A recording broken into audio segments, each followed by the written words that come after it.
Después de 4 meses de bombardeo mediático, el día D llegó. Los abuelos de la nada hicieron su tan anunciada presentación en sociedad y vaya si tomaron por sorpresa a todos. Hacía un mes habían comenzado a promocionar que el 17 de noviembre sería el día señalado para la gran presentación. Hacía 15 días que se anunció la hora en la cual sería la aparición, 20:30 en punto. Hacía una semana se revelaron los puntos en los cuales se presentarían, 27 intersecciones de calle a lo largo y ancho de toda la ciudad, frente a grandes parques, plazas o populosos centros comerciales.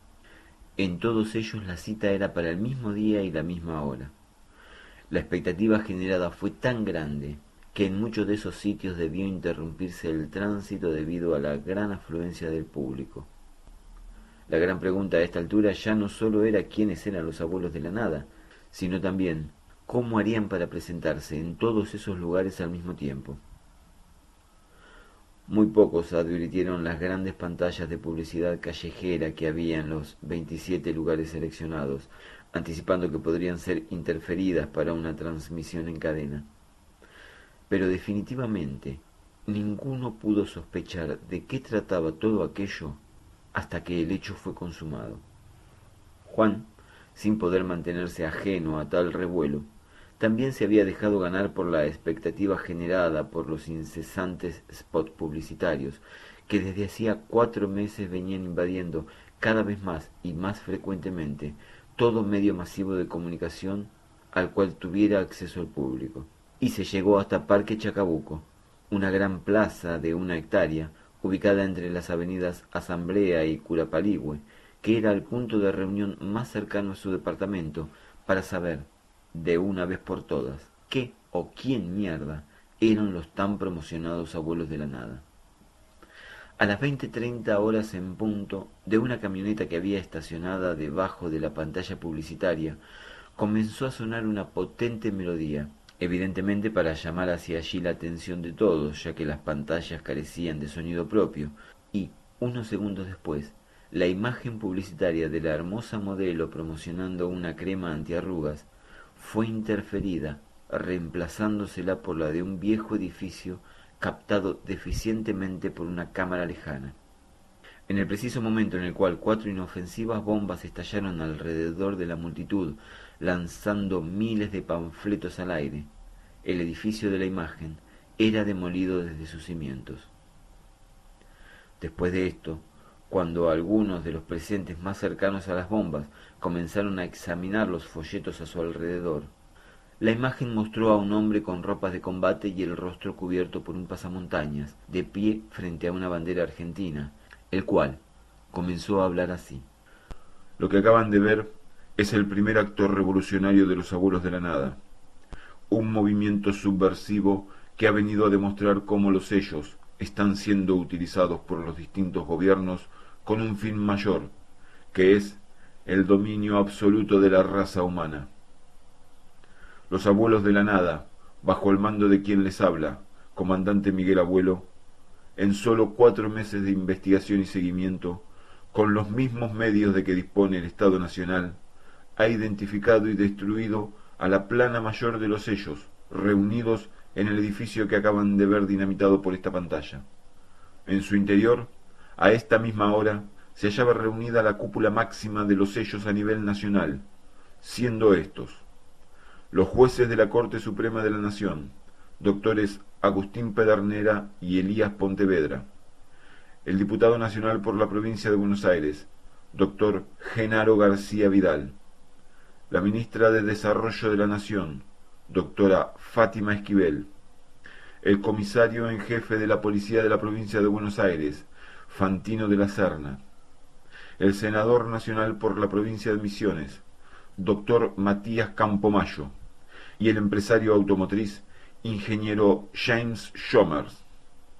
Todos ellos fueron identificados por los abuelos de la nada utilizando técnicas que están al alcance del Estado Nacional y que éste, sistemáticamente, no utiliza apropiadamente para mantener, mediante el temor a los sellos, el control de la sociedad toda.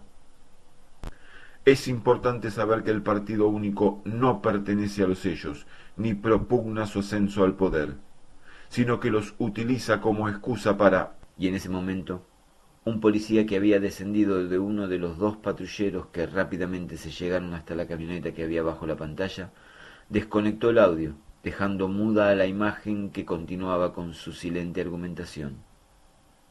A partir de allí, la confusión fue total.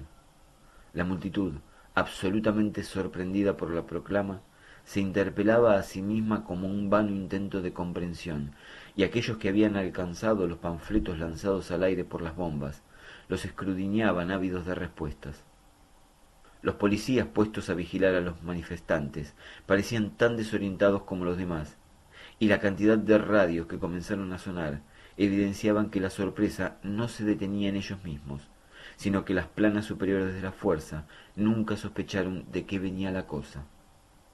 A pesar de esto, en menos de 10 minutos recibieron la orden de desconcentrar a la gente y, merced a megáfonos y patrullas motorizadas, cumplieron su cometido en medio del desconcierto general.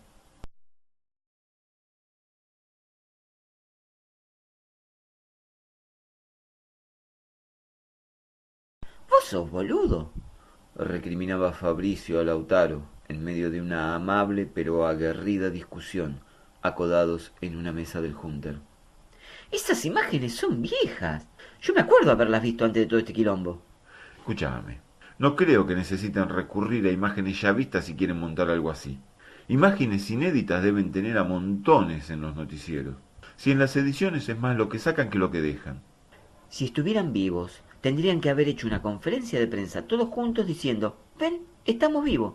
No mostrar imágenes de reuniones de andás a saber cuándo mierda con periodistas hablando en off encima.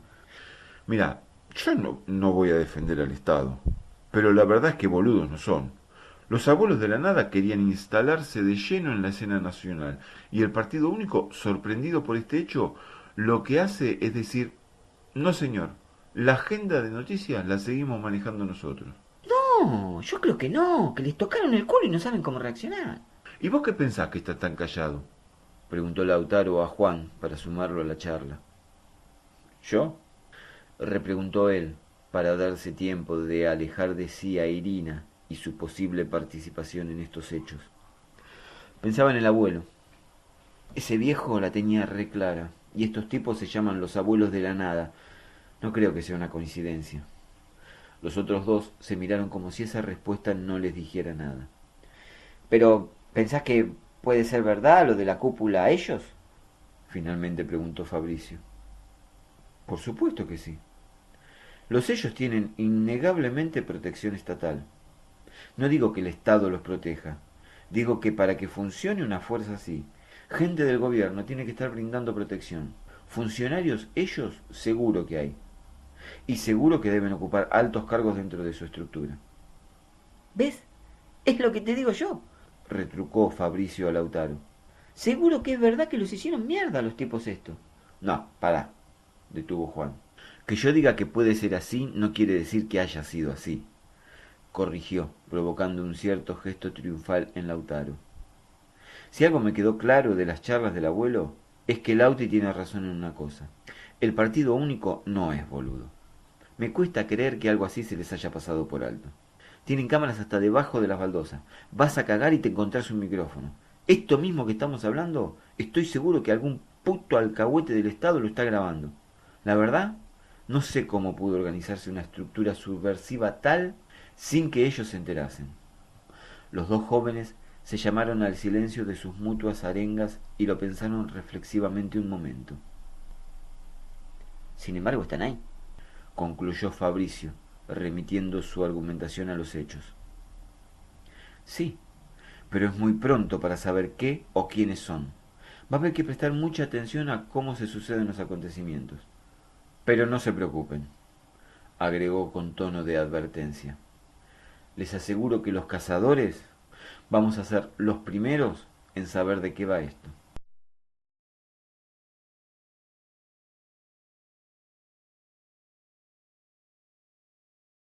Las siguientes desinteligencias del Estado en el tratamiento de la cuestión no hicieron más que confirmar los dichos de Fabricio, pues la desorientación del partido único ante la irrupción en la escena política de este grupo sedicioso fue indisimulable.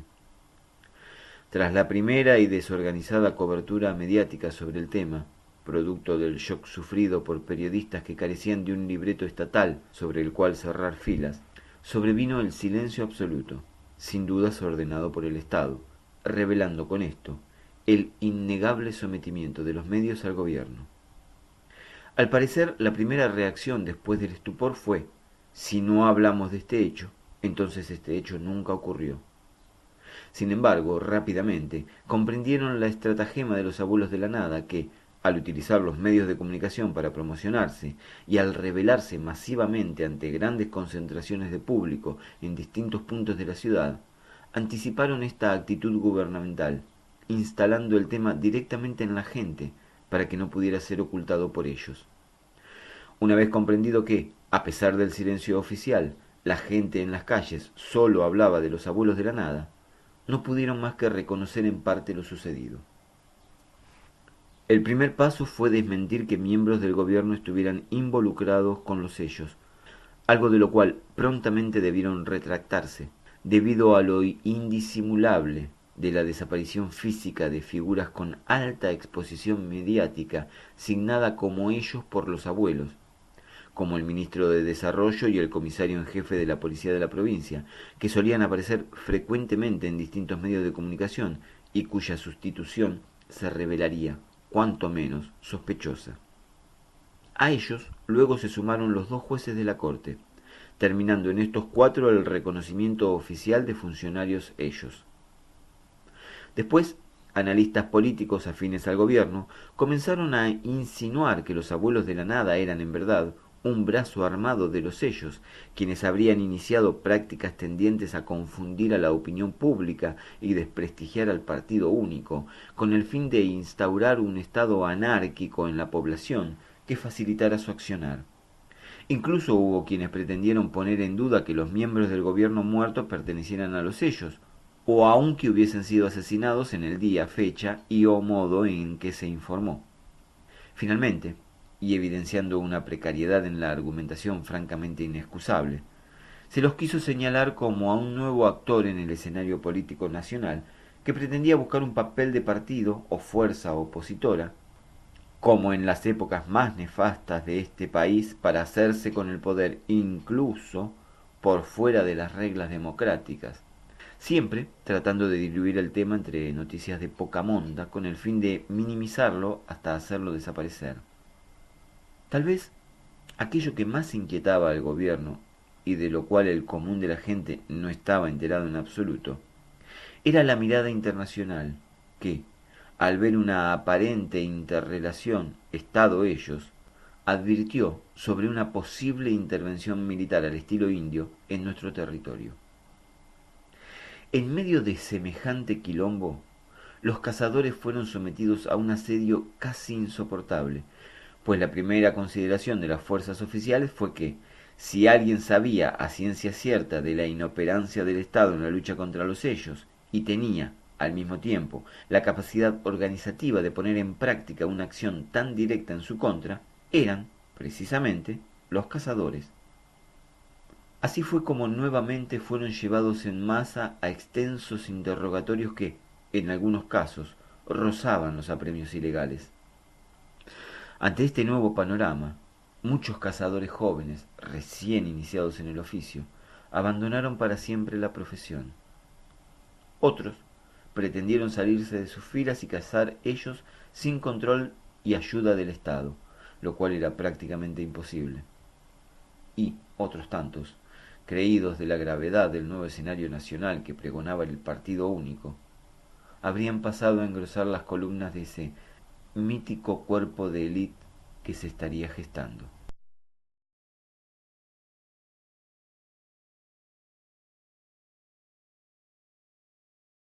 Tengo que casarme con ellos cuanto antes, loco. Porque se me viene la cuota del auto encima y no tengo un mango. Decía un joven cazador, más amigo de Lautaro que conocido de Juan, quien, una vez venido a la mesa a saludar a su amigo, se sentó y comenzó a hablar. Acá sentado no lo vas a encontrar, replicó Lautaro con simpatía, aunque algo incómodo por la autoinvitación del joven a una mesa de la cual no era habitué. Sí, ya sé. Lo que pasa es que estoy cansado. Estoy parando con una minita que no para de coger, no sabe. No me deja ni dormir la guacha. Ayer estaba esperando que saliera del banco uno que estoy vigilando y me dormí. Juan no pudo evitar el gesto inconsciente que deslizó hacia Lautaro, quien solo sonrió, acrecentando su sentimiento de incomodidad. Yo que vos voy devolviendo el auto entonces. Bromeó Lautaro. Ojalá que nos efectivicen, loco. Con el bajón de ellos que hay en la calle, sería la mejor solución. La mejor solución es cazar, no que te paguen por no hacer nada. No pudo evitar comentar secamente Juan, un tanto hartado por la actitud del joven. Bah, a los vigilantes le pagan por hacer nada, a los milicos le pagan por no hacer nada. ¿Por qué a nosotros no? Porque si nosotros no hacemos nada, los sellos nos comen vivo. La pregunta real no es por qué a esos le pagan por no hacer nada y a nosotros no, sino qué mierda haces vos cazando. ¿Por qué no te hiciste vigilante o milico si querés vivir de arriba? Lautaro solo pudo reír incómodamente, quizás como vago intento de amenizar. Pero el joven, lejos de hacerse cargo de los dichos de Juan, continuó como si nada. Estás en pedo, vos. ¿Sabés la instrucción que hay que hacer para eso? De cazador no haces nada. Sacás el permiso y listo. Ya sos cazador. Bueno, ahora te la están complicando un poco más, pero cuando yo entré, hace 2 años, era facilísimo. Juan tomó el resto de ginebra barata de su vaso de un sorbo. Me voy afuera. Este ambiente me está matando, concluyó sin más. Pará, Juan, vení. Tomate otra ginebra. Intentó Lautaro por detenerlo cuando éste ya estaba de pie. No, ya me voy, dijo secamente. Un vaso más. Volvió a insistir casi como un juego, pues sabía que Juan no aceptaría quedarse con ese espécimen sentado a la mesa. No, ya me voy. Estiró simpáticamente las palabras, quizás para que su amigo supiera que estaba todo bien, y salió rumbo a la calle.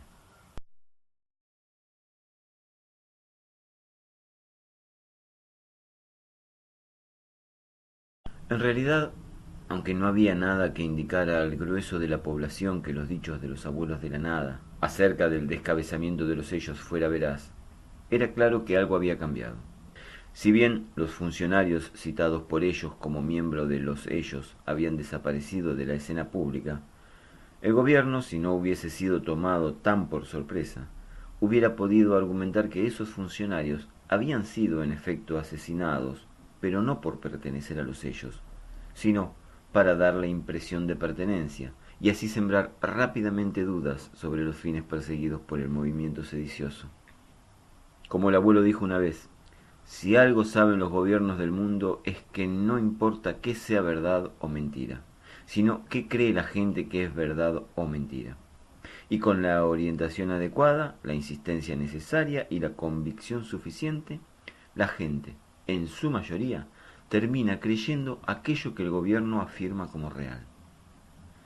Después de todo, luego de fracasar sistemáticamente en la lucha contra los sellos, la gente continuaba creyendo que las fuerzas del orden sabían qué hacer al respecto.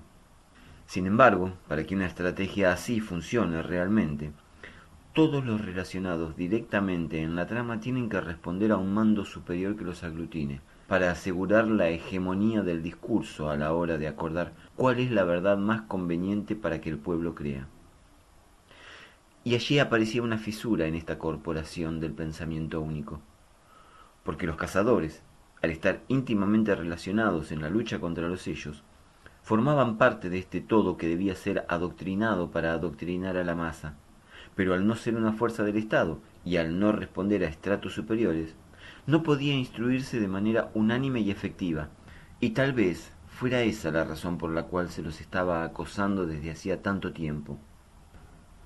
Para peor, esta fuerza de civiles en armas, que en definitiva eran los cazadores, habían notado en los hechos la manera abrupta en que disminuyó la actividad de los sellos a partir de la entrada de los abuelos en la escena nacional, lo cual solo podía ser indicativo de la gran confusión que se había producido dentro del movimiento en correspondencia con el supuesto descabezamiento del mismo. Esto, por sí mismo, más allá de cualquier tendenciosidad o interpretación, les daba a los cazadores indicios serios de la verosimilitud de los dichos de los abuelos. Al mismo tiempo, y siempre dentro del circuito de información que ellos manejaban, extrañas y esporádicas explosiones en sitios despoblados o incluso dentro de la misma ciudad vieja que había quedado abandonada al río, siendo éstas atribuidas a acciones guerrilleras de los abuelos contra los puntos de reunión de los sellos. También se escuchaban rumores sobre pintadas nocturnas con consignas en contra del partido único, o bombas panfletarias con proclamas revolucionarias, ambas acciones rápidamente ocultadas por las fuerzas de seguridad que patrullaban las calles con tal fin. Esta percepción tan directa de la realidad que tenían los cazadores, merced a su oficio, terminó colocándolos en una posición un tanto incómoda para el gobierno, y todo indicaba que esta era la verdadera y única razón por la cual estaban siendo tan hostigados y controlados. Pero, sin duda, el punto más álgido se alcanzó cuando la ONU pidió autorización para enviar una comisión investigadora ante la sospecha que el gobierno estuviera colaborando en modo alguno con los sellos, como insinuaban los abuelos de la nada. Si bien el partido único intentó minimizar la situación, tratando de hacer ver la visita como algo rutinario para el organismo, o insinuando que el mismo gobierno había insistido en la asamblea anual para que la comisión observara en el terreno que los dichos de los abuelos eran falaces, la verdad era que la ONU envió a su gente y por más que se intentó, no pudieron evitarse los comentarios de la población al respecto. Un extraño murmullo recorría las calles en aquellos días, una mezcla de temor por una posible intervención militar y desconfianza sobre la acción del Estado en la lucha contra los sellos. En simultáneo con esto, la vigilancia hacia los cazadores era evidente. Muchos sabían que eran seguidos o vigilados, y hasta Juan estaba seguro que habían entrado en su departamento en un par de oportunidades estando él ausente. Los autos negros estacionados en las cercanías del Hunter y los distintos bares de cazadores ya no sorprendían a nadie, e incluso se hablaba de algunos cazadores que habían sido sacados violentamente de sus casas por las noches para ser llevados a interrogatorios de los cuales ya no volvieron. Esto último era solo un rumor y nadie sabía a ciencia cierta si era así o no, pero la verdad era que las cosas se estaban poniendo muy peligrosas, pues el Estado Nacional parecía mucho más interesado en desembarazarse cuanto antes de los abuelos de la nada de lo que lo estaba de deshacerse de los sellos, y, aparentemente, para alcanzar ese fin, los cazadores molestaban.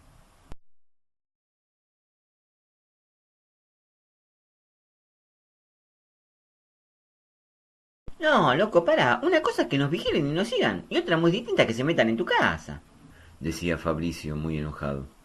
¿Pero vos estás seguro? Intentó Juan, aun conociendo la respuesta, pero él casi no lo dejó terminar la pregunta. ¿Cómo no voy a estar seguro? ¿Qué soy, boludo, yo? ¿No voy a conocer mi casa? No, bueno, está bien, no quiero decir... Eso es lo que más me rompe las pelotas. Volvió a interrumpir. Que nos tomen por boludos. Estos tipos se piensan que porque dejan todo en el mismo lugar uno no se da cuenta que anduvieron revisando. Bueno, pará, calmate un poco, ya sabemos cómo están las cosas. Si nos calentamos va a ser peor. Y pero claro que estoy caliente. ¿Qué, no tengo derecho a calentarme si entran a revisar mi casa cuando no estoy? Sí, tenés derecho. Pero ¿qué vas a hacer? ¿Con quién te vas a cagar a trompada? ¿Con el vigilante de la esquina que los vio entrar y miró para otro lado? ¿Con el portero del edificio que les abrió la puerta y después se hizo el boludo y no te dijo nada? ¿Con los interrogadores del CIP que piensan que todos nosotros somos ellos o abuelos? No sé con quién, pero con alguien me la voy a desquitar. No seas boludo, Fabricio, reprendió imperativo. ¿Querés terminar desaparecido vos? ¿Te crees que joda lo que está pasando con nosotros? ¿Y qué querés que haga entonces? ¿Que me siente a esperar que nos lleven puestos? No, que seas más inteligente que ellos. Ya es tarde para ser inteligente, Juan. Hasta ahora la inteligencia era lo único que te podía mantener con vida. Ahora la inteligencia es la principal razón por la que quieren hacernos mierda. Entonces sé un boludo. Convencelos que sos un reverendísimo recontra repelotudo. No escondas nada en tu casa. Dejales todo al alcance de la mano. Que encuentren todo lo que quieran encontrar. Y que todo lo que encuentren les muestre que sos un boludazo. Que no tiene ni una puta idea propia. No, a mí no me cabe esa. Yo quiero ser un cazador, no un lameculo de estos putos. No es ser lameculo, es sobrevivir. En este momento hay que sobrevivir. No, Juan, Te equivocás. En algún momento hay que decir basta. Y cuanto más postergues ese momento, más débil te haces. Somos débiles, nene. Contra el Estado no se puede. ¿Vos querés ser cazador? Bueno, cazá y que lo demás te chupe un huevo. Nuestra guerra es con los sellos. Nosotros salvamos pibes. Y si para seguir salvando pibes hay que pasar por recontra pelotudo, yo no tengo problema. Mi ego no me lo impide. No es una cuestión de ego, Juan. No se trata de eso. Concluyó más calmado, casi como descubriéndolo allí o como diciéndoselo a sí mismo. Se trata de que nos están arrinconando. Y cuando te arrinconan así, a la larga o a la corta, terminan haciéndote mierda.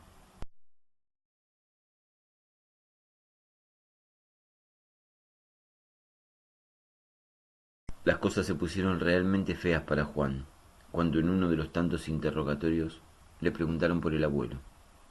Y aun cuando él pensó que la pregunta era fruto de la similitud entre el apodo de éste y el nombre elegido por el grupo subversivo, rápidamente notó que aquello que consideraba una coincidencia no era tomado en tal sentido por los interrogadores.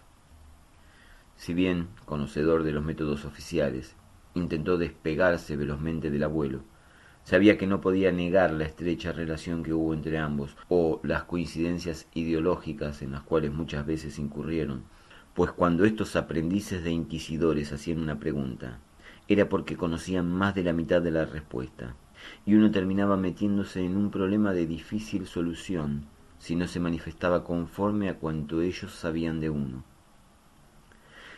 Sin embargo, y a pesar de las habilidades de Juan para sortear este tipo de pesquisas, el interrogatorio descendía precipitadamente por los barrancos de la intimidación, y si no lograba convencerlos que él no sabía nada que pudiera serles útil, pronto se vería en una condición de la cual mucho había escuchado, pero en la que jamás pensó estar. En un punto se le hizo muy evidente que el gobierno ya había decidido, o estaba pronto a decidir, que los abuelos de la nada, o rockers, como los llamaron en un par de oportunidades los oficiales, eran una evolución de los cazadores bajo una forma mucho más radicalizada. Por ende, supondrían ellos, debía de haber sido fundado por cazadores disconformes con el curso de las cosas. Y esta sospecha de su parte se vio confirmada cuando a la lista de nombres en consulta se sumaron los de Kevin e Irina, ambos pasados a la clandestinidad como o con el abuelo.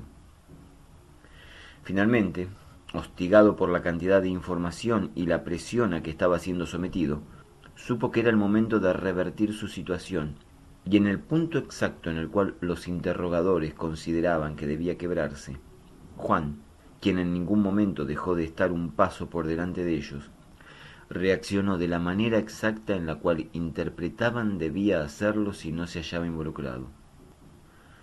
Lejos de negar ciegamente cualquier acusación o argumentar suministrar toda información que llegara hasta él como medio de zafar del asedio, ambas acciones incriminatorias a los ojos de los interrogadores, los increpó arguyendo en defensa de los abuelos de la nada. Les dijo, en un tono demasiado elevado para una persona en su posición, que le parecía estúpida y desproporcionada la actitud del Estado Nacional contra los abuelos, que si invirtieran la mitad de las energías en los sellos ya los hubieran aniquilado, y que, en definitiva, desde que los abuelos de la nada habían entrado en escena, la actividad de los ellos había disminuido en más de un 50%. Y terminó su descargo haciéndoles notar que esta actitud de parte del gobierno sólo venía a confirmar los dichos de los abuelos ante la opinión pública, mostrando al Estado en una situación que, de tan ambigua, se vería como sospechosa.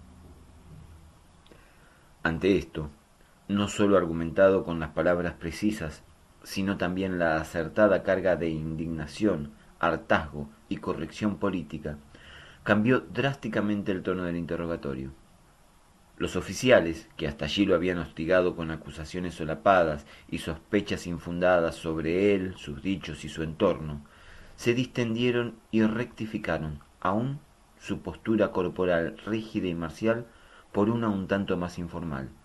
Después, como quien comprende que está en confianza, intentaron argumentar a favor del Estado de manera prefabricada y cuasi guionada, confiándole cierta información de la cual disponían y que revelaría que la acción de los abuelos estaba destinada únicamente a obtener el poder, y este ataque a los sellos era sólo una estrategia pasajera para ganar la confianza de las masas en tanto ello sucediera. Y por esto el esfuerzo del gobierno en desarticular al grupo sedicioso. Cuando abandonó el SIP, 4 horas después de haber ingresado en él, sintió que las piernas se le aflojaban de tal modo que tuvo que sujetarse de su auto para no desplomarse. En verdad, había estado a un paso de la tortura, y bien sabía él que de esa situación ya no había retorno. Se le hacía muy evidente la táctica del gobierno para con los abuelos de la nada, y ante ello le sería muy difícil salir bien librado. Si los presentaban como una organización devenida de cazadores disidentes con el gobierno, fundada por cazadores y comandada por cazadores, los cazadores que no se alinearan en un 100% con el Estado y sus políticas para con ellos, comenzarían a ser tan perseguidos como los mismos abuelos. Y si armaban una lista de iniciados en torno a gente que había sido cercana a él y sus ideas, más temprano que tarde terminarían involucrándolo también a Juan en el grupo sedicioso. En ese momento, casi sin ser completamente consciente de ello, comprendió que su paso a la clandestinidad sería inevitable.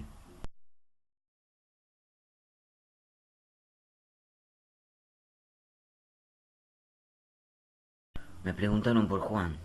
Decía Fabricio Lautaro en la puerta del Junter, ya entrada la madrugada. ¿Cómo que te preguntaron por Juan? Replicó de inmediato sin entender. Y sí, me preguntaron por él. Respondió con el mismo desconcierto que Lautaro. Pero, ¿qué te preguntaron? Nada específico, ¿viste cómo hacen ellos? Si lo conocía, que también lo conocía, si lo veía disconforme con el manejo del Estado con los cazadores, todo eso. ¿Y vos qué dijiste? Nada, qué sé yo. La verdad que me tomaron por sorpresa. Yo no sé manejarme bien en los interrogatorios del CIP. No lo habrán mandado en cana, ¿no? Reflexionó, más que preguntó, cada vez más preocupado. No, boludo, ¿qué decís? Se apresuró en aclarar, también preocupado, e inmediatamente continuó, como justificándose. Pero viste cómo es esto. Él no está de acuerdo con el manejo del Estado. Y los tipos seguro que lo saben. Tampoco puedo decirles que es un chabón reobsecuente porque no se lo creen ni en pedo. Yo creo haber respondido todo bien para no perjudicarlo ni perjudicarme. Pero en estos interrogatorios nunca sabés. Y tampoco me voy a mandar en cana yo para salvar a un tipo que casi ni conozco. La puta que te parió, Fabricio. Ya veo que lo mandaste en cana con pito y cadena. Comprendió en sus palabras. No, boludo, te digo que no. Yo les dije que él se mostraba disconforme con algunas medidas, pero ni más ni menos que el resto de nosotros. Se esforzó por aclarar. Seré cualquier cosa menos un buchón. Lo que pasa es que yo siento que se me nota cuando no estoy diciendo toda la verdad. Y eso me pone re nervioso. ¿Esto te lo preguntaban con el polígrafo? Preguntó como un intento de contextualizar la situación. No, ya me lo habían sacado. Esas preguntas empezaron cuando me empiezan a hacerse los amigos. Respondió, comprendiendo a dónde apuntaba su pregunta. ¿Eso solo le dijiste? No creo que le hayan dejado ahí nomás. No, también me preguntaron por el altercado con David. ¿Viste cómo se cagaron una trompada? Pero vos no estabas. Y yo se los dije. Pero ellos sabían que él nos llamó y todo lo que hablamos por MNC. ¡Qué hijo de puta! Exclamó impotente, no por no saber que sus comunicaciones estaban interferidas, sino por corroborarlo a cada momento. Sí. No te voy a decir que me apretaron porque no me apretaron. Pero no me gustaron nada sus preguntas. Me parece que la cosa es con Juan. ¿Vos le contaste a él? No, todavía no lo vi. Tenés que contarle. Me parece que se la quieren dar al viejo. Replicó luego de una pausa, ante lo cual Fabricio sonrió, desorientando a Lautaro. ¿Qué? No pudo evitar preguntar. Te llega a escuchar que le decís viejo y te la da de la voz, boludo. Respondió riendo. ¿Y si es viejo? ¿Cómo querés que le diga? Alegó, riendo él también, quizás como un intento de relajar la charla. No tiene 50 todavía. Lo que digo. Un viejo de mierda.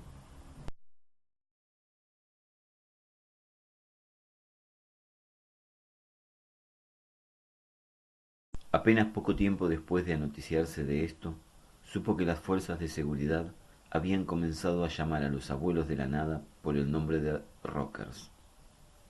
Según parecía, se habían producido atentados en el interior del país, de iguales características a los del centro porteño, pero realizados por otros grupos subversivos, todos bajo la denominación de bandas rockeras del siglo pasado. Así se hablaba en un círculo muy reducido y muy extraoficialmente de un grupo llamado Las Pelotas en la provincia de Córdoba, al mando de un tal comandante Alejandro Sokol, otro en la ciudad de Rosario llamado Los Gatos, a cargo de un supuesto comandante Lito Nevia, y otro en la ciudad de La Plata, conocido como Los Redonditos de Ricota, bajo las órdenes del comandante Patricio Rey. Si esto era cierto, y era muy probable que lo fuera, era menester indispensable del Estado englobarlos bajo una misma denominación con el solo fin de desmultiplicar su potencialidad, porque, según pensaban ellos, si la gente escucha un solo nombre, interpreta que es un solo grupo localizado y controlable. En cambio, a muchos nombres, el imaginario colectivo les atribuye muchos focos y una diversidad de más compleja resolución. En tanto esto sucedía, los cazadores habían copado el centro del debate debido a una lista oficial del gobierno que revelaba las supuestas identidades de los rockers porteños, y de cuyos 29 integrantes, 27 eran cazadores pasados a la clandestinidad. De esos 29, los 10 primeros de la lista eran los más buscados, y allí se encontraban el abuelo en el primer puesto, Kevin en la posición 6 e Irina en la 8. Juan, por su parte, veía cada vez más complicada su situación por el simple hecho del vínculo que lo había unido en su tiempo con ellos tres, y por las indisimulables diferencias en cuanto al manejo del Estado en torno a todo el asunto. En los últimos interrogatorios, los investigadores ya no solo no lo atosigaron tanto, sino que además le revelaron ciertas informaciones en confianza, como las toneladas de explosivos robados en la demolición inaugural de la Ciudad Vieja, con el único fin de adivinar por sus reacciones si estaba o no al tanto del asunto, mientras, cada vez más, sus compañeros más cercanos eran interrogados respecto de él y sus puntos de vista, y este tipo de maniobras solo conseguían preocuparlo más y más. A todo esto, los sellos brillaban por su ausencia en las calles, y el trabajo de los cazadores peligraba por la propia demanda más que por las estrategias del Estado, pues sin ellos que entregar, no había dinero que cobrar, y había muchos que ya no podían hacer frente a los créditos que habían sacado para equiparse. Así se inició un movimiento dentro de los mismos cazadores para ser reconocidos como una fuerza del Estado y cobrar un sueldo fijo por ello, algo que, cuanto menos, le hacía mucho ruido a Juan, siendo que era precisamente aquello que el gobierno hacía mucho tiempo buscaba articular, y que ahora parecía al caer.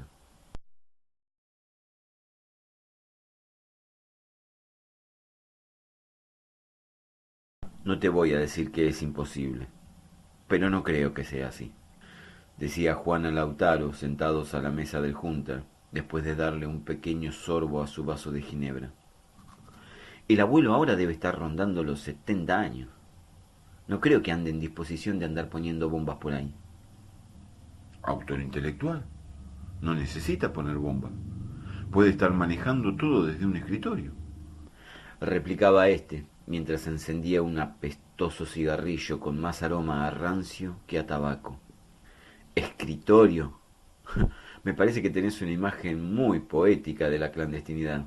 Esconderse en esta ciudad es prácticamente imposible. Con las cámaras, los micrófonos y los minidrones saben hasta cuántos soretes cagás cada vez que vas al baño. Esto mismo que estamos hablando, algún servicio lo está grabando. No sé dónde mierda estará el abuelo, pero seguro que no está atrás de ningún escritorio. Mira, no sé si esto será obra del famoso abuelo o no, pero los abuelos de la nada existen, y alguien los dirige. Y a ese alguien, esté atrás de un escritorio o en una alcantarilla, no lo pueden encontrar ni con todas sus cámaras, micrófonos, minidrones y agentes con grabadoras. Así que... ¿Así que qué? Repreguntó desorientado a Lautaro. Así que si alguien está atrás de los abuelos, puede ser cualquiera, el abuelo o cualquier otro. Y evidentemente el Estado no lo puede agarrar. Juan resopló algo que intentó ser una sonrisa.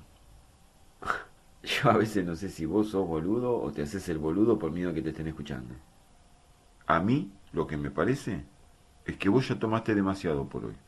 Reprendió al notar que Juan podría decir más de cuanto le convenía a su situación, siendo que lo estaban vigilando tanto. No, no tomé demasiado. Es solo que me estoy hinchando un poco las pelotas de vivir cuidándome el culo. Sobre todo siendo que vamos a terminar todos con el culo roto.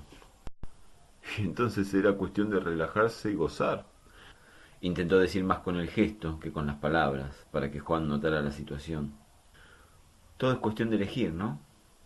Preguntó Juan con absoluta conciencia de cuánto le decía y cuánto le quería decir. Y sí, Respondió Lautaro casi con resignación. Yo elijo que no me rompan el culo, concluyó Juan luego de otro trago, golpeando un poco el vaso sobre la mesa para reforzar su concepto. es que cuando caes en cana esa opción desaparece. Eso va a pasar. Lo único que podés elegir es que sea por las buenas o por las malas. Entonces no hay elección, y ya no es solo cuestión de elegir. Elegimos lo que podemos, Juan. No, Lauti, elegimos lo que nos dejan, y ahí no hay elección, porque las opciones que nosotros tenemos ya han sido elegidas por otros. Es decir, elijamos lo que elijamos, elegimos lo que ellos quieren, y eso no es elegir. Una profunda pausa se produjo entre las pitadas del uno y los sorbos del otro, mientras cada uno a su manera se perdía en la oscuridad de sus propios pensamientos. ¿Cómo mierda terminamos acá? Si estábamos hablando del abuelo. Reflexionó Lautaro simpáticamente, a lo cual Juan respondió con una mirada intrigante y profunda. ¿Ves lo que te digo? Rumió luego de un momento con una sonrisa.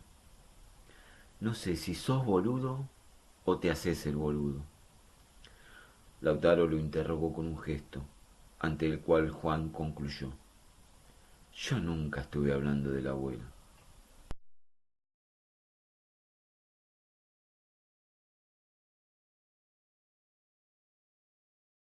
La tecnología en general tiene sus pros y sus contras, pero la tecnología de la cual disponen los cazadores para luchar contra los sellos es tan evolucionada que casi no hay fisuras, excepto por una, el proveedor. Todo el arsenal tecnológico de que dispone un cazador está provisto y ha sido desarrollado por el Estado. Y de esta forma, con el Estado puesto a vigilar a los cazadores, estas armas son fácilmente usadas contra ellos. Por ejemplo, el automóvil de Juan puede acelerar de 0 a 100 en 5,3 segundos, lo cual lo hace prácticamente imbatible. Sin embargo, con una bomba electrónica es obsoleto. Las cámaras de vigilancia son satelitales y por ende pueden ser intervenidas. Los sistemas de navegación de los MNC pueden ser utilizados para rastrearlos, estén donde estén, con un rango de error de 1 centímetro cada kilómetro cuadrado. Todo sistema de comunicación es intervenible. Toda conversación puede ser escuchada y toda acción filmada. Cualquier agente con el correspondiente acceso puede saber dónde y qué está haciendo cualquier cazador que se le ocurra en el momento que desee, porque toda tecnología desarrollada y puesta en nuestras manos ha sido concebida con un fin ulterior, que es el control físico del individuo. Y quien creó y desarrolló esa tecnología conoce la forma de acceder a ella para aprovecharla o neutralizarla según su propia conveniencia. De esto había caído en la cuenta Juan casi por accidente, cuando, sabiendo que estaba siendo vigilado muy de cerca, pensó en asegurar su departamento contra visitantes no deseados en su ausencia, y al comenzar a instalar las cámaras de vigilancia, vio la leyenda equipo provisto por el Ministerio del Interior en una de ellas. Inmediatamente comprendió que si alguien dentro del Estado lo vigilaba y quería espiarlo, era el Ministerio del Interior, y entonces de nada le valdría repeler esta vigilancia con armas suministradas por el enemigo a combatir. Esta observación logró desvelarlo por completo, pues actualmente todos somos, y es imposible no serlo, individuos tecnológicos. Nuestra vida cotidiana está asignada por la tecnología y es impracticable el deshacerse de ella para evitar la vigilancia. Al mismo tiempo, sabiendo como sabe que tarde o temprano vendrán por él, no puede evitar sentirse completamente desamparado y hasta atemorizado ante tal contemplación. A la mañana siguiente, viajando en su Volkswagen, tuvo lo que podría llamarse un brote paranoico. En un momento, cuando su GPS le indicó la calle en la cual podría doblar a la izquierda, notó que ese mismo artefacto no solo podía ser utilizado para conocer su ubicación en cualquier momento, sino también para guiarlo hacia una emboscada. Atravesado por esta contemplación, estacionó su vehículo y descendió de él dispuesto a seguir a pie. Pero cuando tomó su MNC y la guardó en un bolsillo del sacón, comprendió que debía dejarla allí, pues ella también podría ser utilizada para rastrearlo. Sin saber bien qué hacer, la dejó y descendió del auto. Al llegar a la esquina vio la cámara de vigilancia que había en un poste y, en ese momento, nadie habría podido convencerlo que no lo estaban mirando a él. Cada vez más nervioso, agachó la cabeza y dobló en la esquina, encontrándose de frente con un auto negro de vidrios completamente polarizados de los utilizados en seguimientos. Ante esto solo atinó a entrar a un pequeño kiosco que había a mitad de cuadra, y mientras esperaba ser atendido, cada vez más convencido que entrarían por él de un momento a otro, notó lo evidente. Si lo estaban siguiendo y vigilando, no podía abandonar su auto e intentar huir por las calles, pues eso solo sería indicativo de que tenía algo que esconder, y en este punto, para los investigadores, cualquier cazador que tuviese algo que esconder era miembro de los Abuelos de la Nada. Además no tenía planeada su desaparición y, por ende, entregándose al pánico como lo estaba haciendo, solo le daba motivos a sus captores para ir por él sin que él tenga otro lugar en el cual recalar más que en su departamento, donde sería fácilmente capturado. Si estaba tan seguro que sospechaban de él al punto de hacerlo desaparecer, entonces debería planear su paso a la clandestinidad de modo que no pueda ser rastreado. Esta comprensión le dio la poca calma necesaria para entender que proseguir con su actitud solo empeoraría las cosas.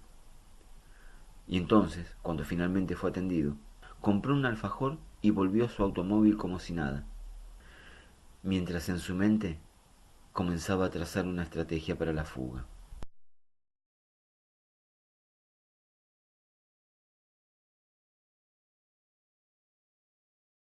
¿Cuánto sale ese reloj que tenés en vidriera? Preguntó al vendedor de la desolada joyería, al tiempo que deslizaba un papel doblado sobre el mostrador. ¿Cuál? Preguntó éste mientras leía del papel. Vaciar una cuenta. El dorado, con malla negra. El encargado hizo un gesto de aceptación y cabeció hacia su izquierda. Hoy, 1850. Está al subir. Y le devolvió el papel. Son modelo D. Me quedan 3 solos de esos. Bueno, gracias, respondió gentil y salió del local. Dobló en la esquina a la izquierda y buscó el 1850. Era un departamento de 3 plantas. Buscó el portero y tocó el tercero D. La puerta se abrió sin preguntar nada. Al llegar, un turco con cara inquisidora lo recibió en silencio. Miró a ambos lados del corredor, comprobando que estaba solo. Lo hizo entrar, lo escaneó, y recién luego de comprobar que estaba limpio, habló. Cazador, ¿no? Sí, dudó en hablar. ¿Es seguro? Preguntó mirando la habitación en obvia referencia a los micrófonos, a lo que el turco lo invitó a sentarse a su escritorio, resoplando una sonrisa. No te preocupes, es una zona liberada. Sos el tercer cazador en una semana. Esto ya pasa de una simple paranoia. Juan se sentó al tiempo que observaba todo el ambiente con cierta desconfianza. No sé qué decirte. La mano viene pesada. ¿Cuánto querés sacar? Preguntó sin rodeos. Todo lo que se pueda, contestó con igual tono. Lo máximo es un 70%. Y lo tenés que mover el mismo día que vas a desaparecer, si no cagaste. Nosotros te cobramos un 20% del total que tenés en la cuenta. Si te parece bien, seguimos hablando. Si no, Se dio palabra y decisión. O sea que solo puedo conservar el 50% de mi capital. pasar a la clandestinidad no es barato. Hay que simular una compra importante y nadie vacía una cuenta por completo para comprar algo.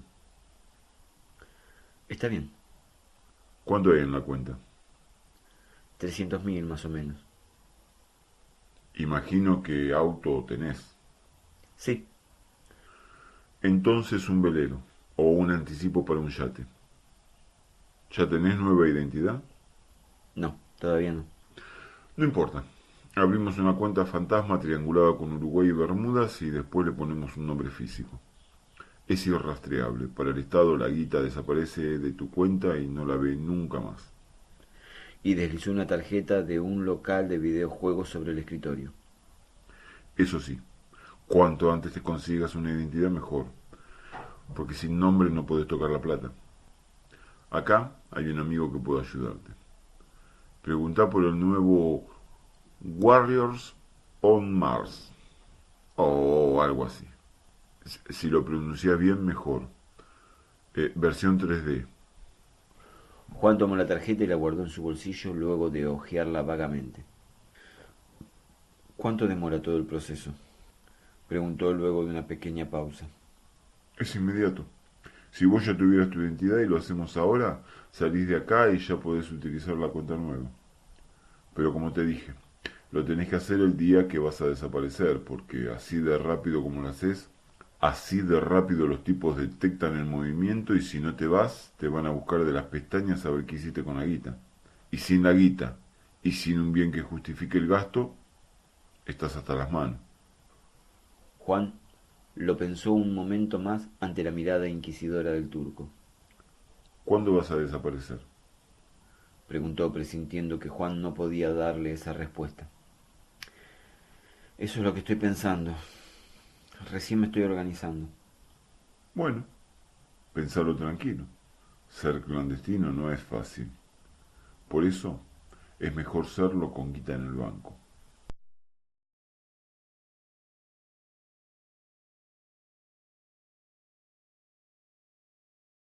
1.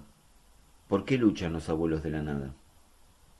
Los abuelos de la nada luchan por todos nosotros. 2. ¿A quién combaten los abuelos de la nada? Los abuelos de la nada combaten a quienes pretenden quedarse con nuestros niños para dominar nuestro futuro. 3. ¿Los sellos pretenden quedarse con nuestros niños? No, los sellos no pretenden quedarse con nuestros niños. 4. ¿Los estados nacionales pretenden quedarse con nuestros niños? Sí, los estados nacionales pretenden quedarse con nuestros niños. 5. ¿Los abuelos de la nada luchan contra el Estado Nacional y no contra los sellos? No, los abuelos de la nada luchan contra el Estado Nacional y contra los sellos. 6. ¿Por qué los abuelos de la nada luchan contra el Estado Nacional y no solo contra los sellos? Los abuelos de la nada luchan contra el Estado Nacional porque éste no es autónomo, sino que responde a intereses foráneos que buscan el dominio de la voluntad humana a través del temor a los sellos. 7. ¿Cómo puede el Estado dominar la voluntad humana a través del temor a los sellos? El Estado puede dominar la voluntad humana a través del temor a los sellos, llevándose a nuestros niños bajo excusa de protegerlos y adoctrinándolos en la obediencia absoluta a sus mandatos. 8. ¿Los abuelos de la nada pueden evitar que esto suceda? Los abuelos de la nada luchan para evitar que esto suceda. 9. ¿Qué puedo hacer yo para ayudar en esta lucha? Usted, para ayudar en esta lucha, debe generar conciencia entre los suyos. 10. ¿Cómo hago yo para generar conciencia entre los míos? Usted puede generar conciencia entre los suyos, difundiendo este mensaje. Cuando, de pie frente a la mesada de la cocina, terminó de leer la proclama, la sostuvo en su mano y continuó mirándola fijamente como si aún la estuviera leyendo. Su primera contemplación, sabiéndose espiado, fue cómo debo reaccionar. E inmediatamente fue más allá pensando cómo pudieran deslizar esta especie de catecismo por debajo de su puerta sin ser descubiertos. Después, haciéndola un bollo, la arrojó al cesto de basura con cierta vehemencia. Definitivamente aquello que acababa de leer le recordaba demasiado al abuelo como para pensar que no tuviera nada que ver. Pero al mismo tiempo, ¿cómo podía un hombre de casi 70 años, solo y sin ningún poder económico, organizar un movimiento subversivo tan bien coordinado? Mientras intentaba ocultar estos pensamientos a quien pudiera estarlo espiando, sentándose frente al televisor encendido y escuchando a un periodista hablar sobre la conferencia de prensa que esta tarde brindarían los delegados de la ONU en nuestro país, recibió un llamado a su MNC de Fabricio que lo desconcertó. «Está pasando algo rarísimo», dijo al otro lado de la comunicación frente a una entrada de ambulancia que le pareció muy conocida. «Seguí a un posible ellos hasta el hospital de niños, y acá me encontré con otros 7 cazadores que llegaron siguiendo a sus sospechosos». El hecho extraño era que 7 ellos, independientemente y por separado, siendo perseguidos por 7 cazadores sin relación entre sí, confluyeran en un lugar como el nuevo hospital de pediatría, que desde la aparición de los sellos era una zona militar fuertemente custodiada. Por citarlo como ejemplo, Juan, en todos estos años de trabajo, solo había coincidido 2 veces en un sitio con otro cazador mientras vigilaba a algún ellos, y esas 2 veces fueron en lugares alejados y poco transitados. Después de pensarlo un momento, concluyó, aún sin saber bien por qué, con un categórico «salí de ahí», y acto seguido, una ensordecedora explosión cortó la comunicación. Cuando su automóvil fue detenido por una barricada policial en avenida Directorio y Oliden, a unas cuadras de la entrada que daba a las calles Mugriondo y Chascomús, de donde lo había llamado Fabricio, comprendió lo grave de la situación.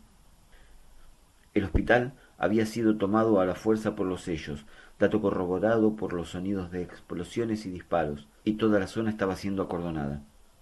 Juan, merced a su acreditación de cazador, logró que lo dejaran pasar, pero solo bajo su propia responsabilidad y a pie. Entonces tomó la 9 milímetros que siempre llevaba en la guantera y traspasó el cordón. No llegó a recorrer 50 metros por directorio, cuando otro hombre que corría desde detrás suyo lo atropelló, empujándolo sobre la pared y tirándose sobre él. «Rajá de acá que no te salva ni Dios», le dijo, y solo entonces descubrió que se trataba de David. «Esto no es joda, Juan. De acá no zafa nadie. Andate, deja el auto y no vuelvas a tu casa. Esto es lo más que puedo hacer por vos». Y antes que pudiera responderle algo, se puso de pie y siguió corriendo en dirección al hospital. Juan, aún aturdido por lo dicho, por David y por el entorno, miró a su alrededor y recordó de inmediato por qué le había dicho a Fabricio que saliera de allí. Esto parecía armado. Y si ellos y cazadores habían sido llevados allí y ahora sucedía esto, era evidente que en algo se los involucraría, algo en lo cual Juan quedaría envuelto si no se iba. Entonces, sin estar seguro aún sobre qué debía hacer, volvió a su Volkswagen y se marchó de allí.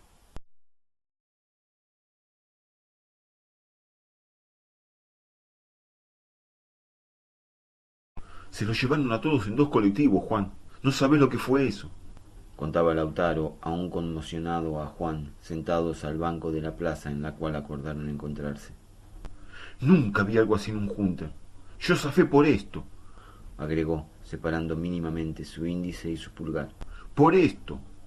Un segundo más que me quedaba y me enganchaban a mí también».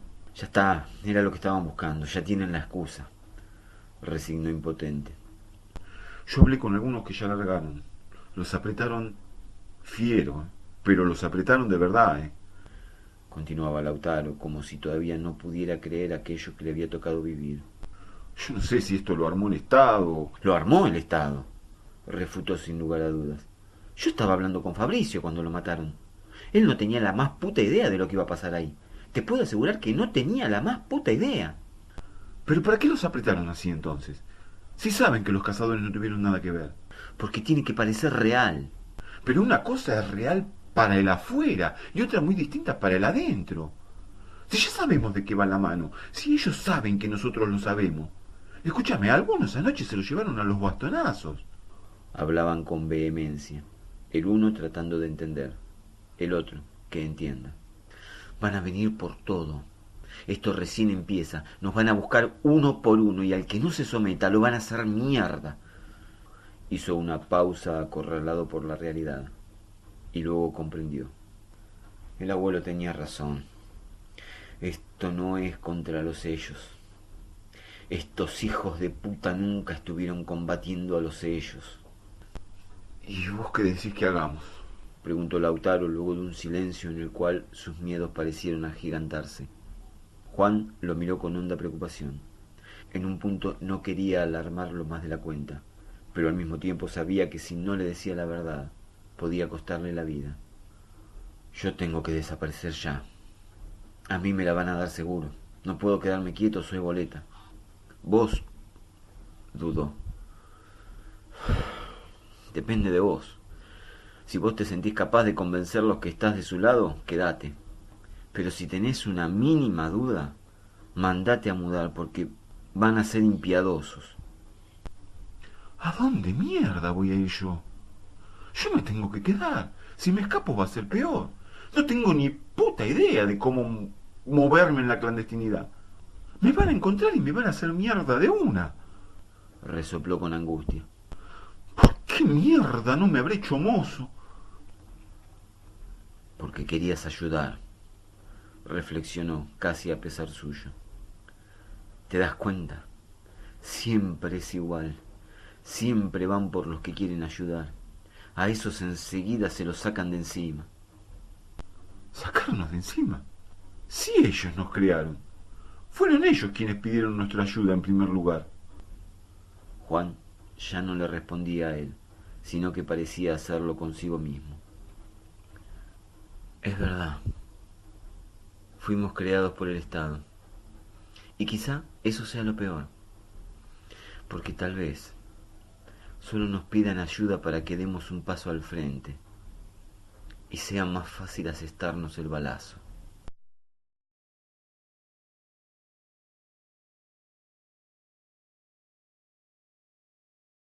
Hijos de puta, hijos de mil puta.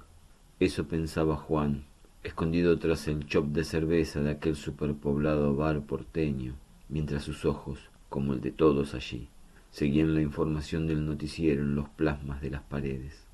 Ahí, la pantalla partida mostraba imágenes del nuevo hospital de pediatría por un lado y de un periodista en estudios por el otro, quien repetía una y otra vez cómo un comando rocker había intentado evitar una toma fantasma de los sellos mediante el uso de explosivos, poniendo en peligro no solo la vida de los niños, sino también la de mucha más gente.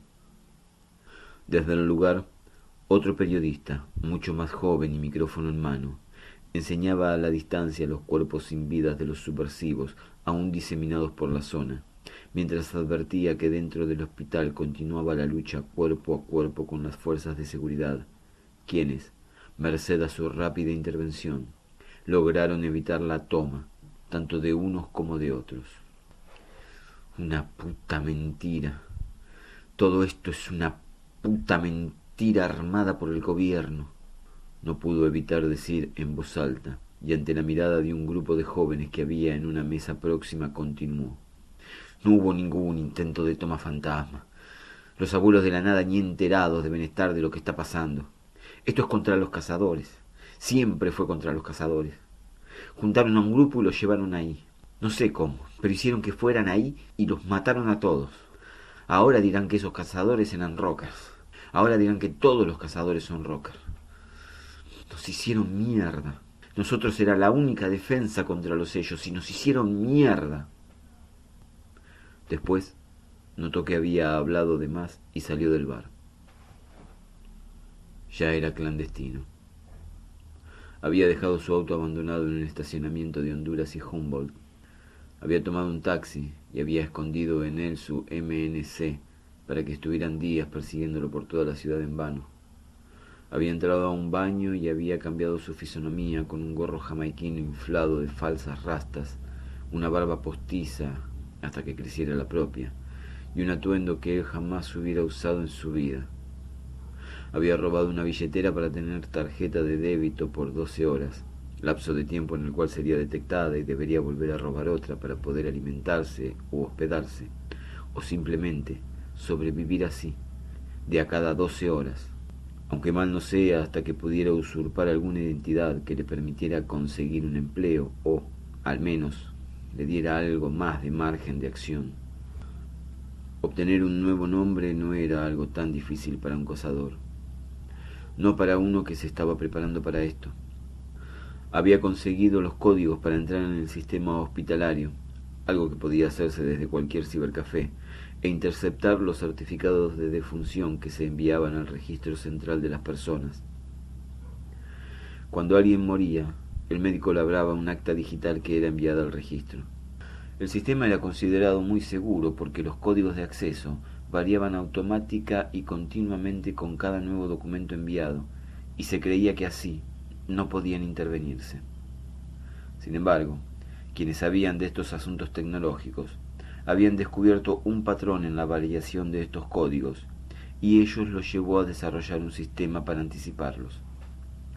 Así, entrando en el sistema, dejándolo correr un tiempo y efectuando un sencillo cálculo, se podía saber cuál sería el código de acceso del siguiente certificado.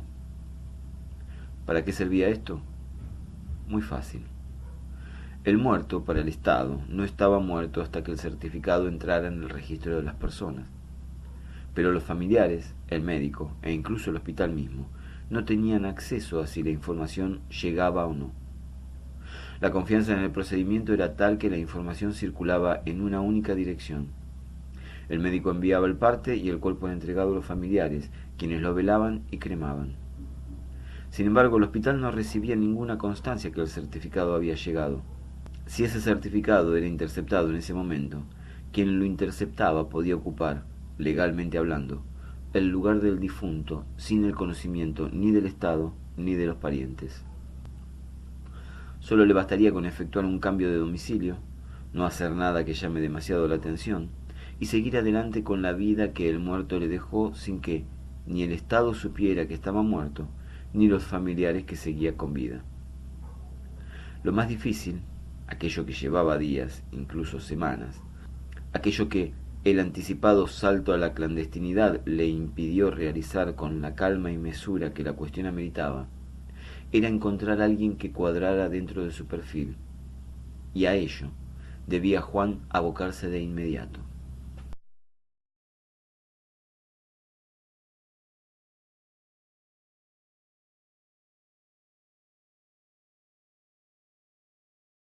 Yo no viajo más a provincia. Decía un taxista a otro, acodado a la barra de un café de estación de servicio de Campichuelo y Bogotá, que a la vez hacía de base para los trabajadores de este oficio, mientras Juan, sentado a una mesa un tanto apartada, con la excusa de tomar un café y comer un tostado, escuchaba cómo estaba la situación en la calle. Hoy ya me pararon 3 veces. Pierdo más tiempo en el control de lo que gano con el viaje. Y sí, es una cagada, asentía el cofrade a su lado.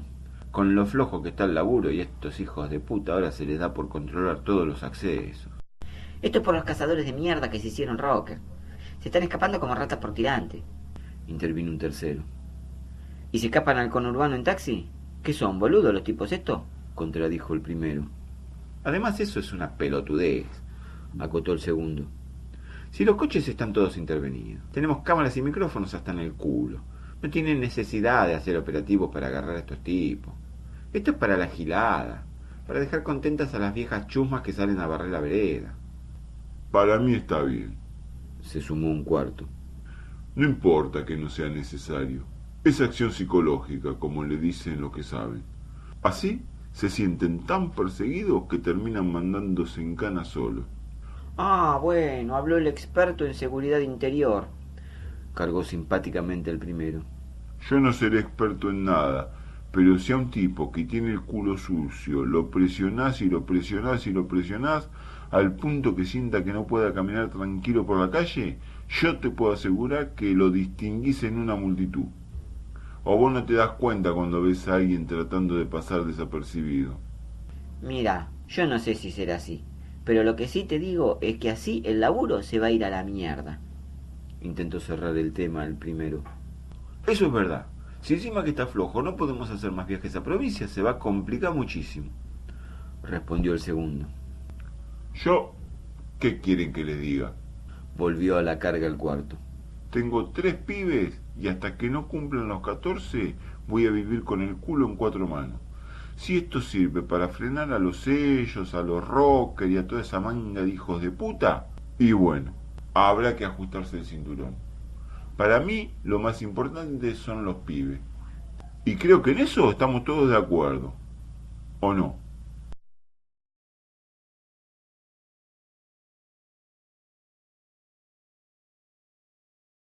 Después de la suspensión del informe de la delegación de la ONU en nuestro país, el gobierno se vio prácticamente obligado a tomar medidas tendientes a demostrar que estaba capacitado para enfrentar esta situación, revelando con ello que sospechaba que el informe del organismo internacional no sería favorable.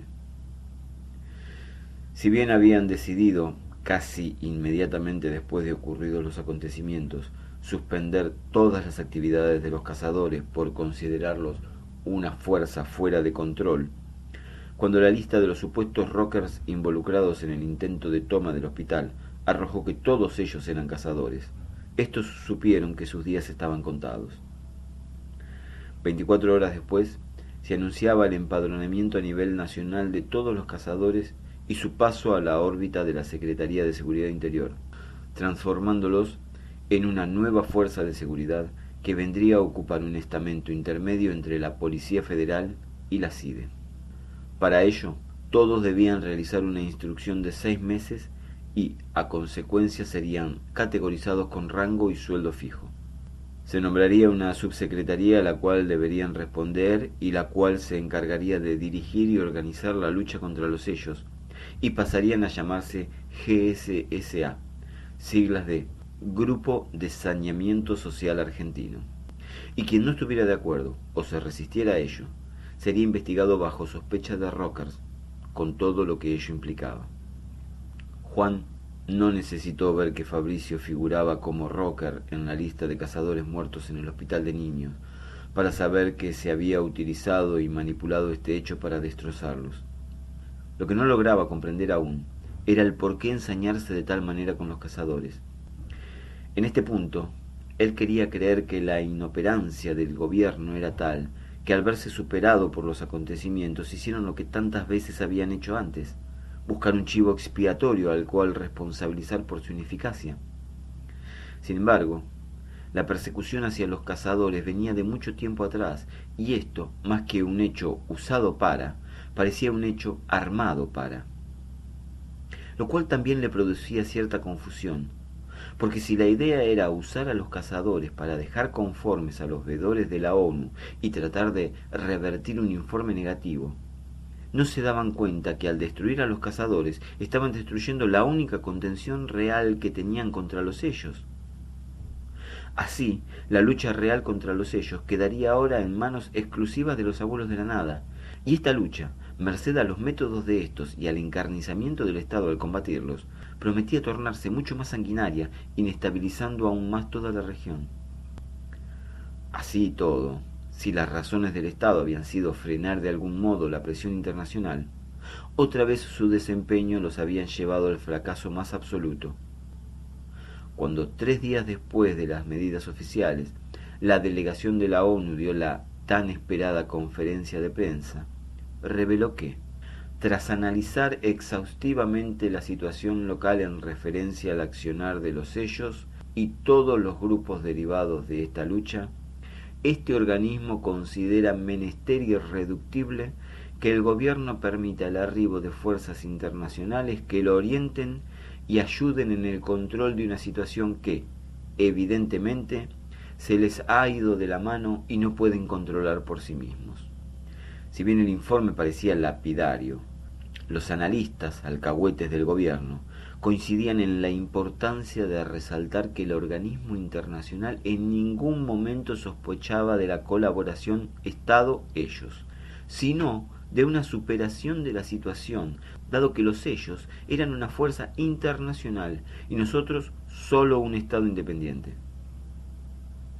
De este modo, no sólo buscaban salvaguardar la imagen del partido único, sino que además dejaban entrever la aceptación de esta intervención internacional en nuestro territorio, es decir, una ocupación militar, con todo lo que ello conlleva.